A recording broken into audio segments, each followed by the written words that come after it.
is Romel M. Makapagal, and our topic is week 17, which is personal preventive measures plays a crucial role in reducing the risk of contracting STDs, STIs, and HIV/AIDS. Here are some preventive measures individuals can take. Number one,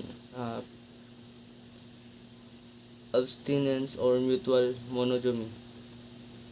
So, refraining from sexual activity is the most effective way to prevent STDs and HIV. Mutual monogamy being in a long-term mutually monogamous relationship with an uninfected partner reduces the risk. Number two, use condom.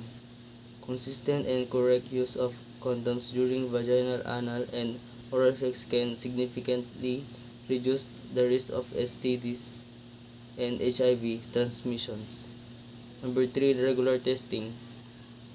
Getting tested regularly for STD, HIV, especially if sexually active or engaging in high-risk behavior, promotes early detection and treatment.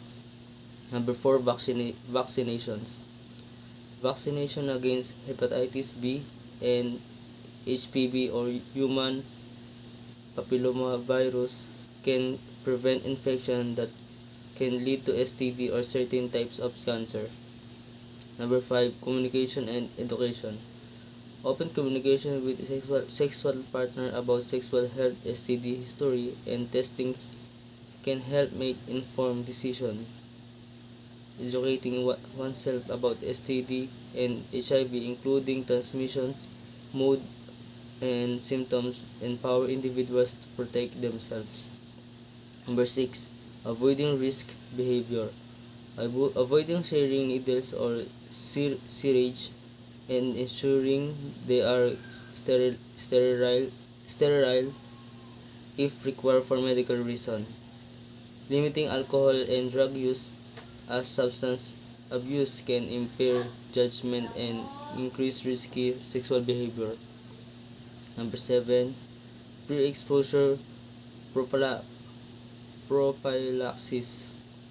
For individual and high-risk HIV infection, medication can be taken daily to significantly reduce the risk of contracting HIV.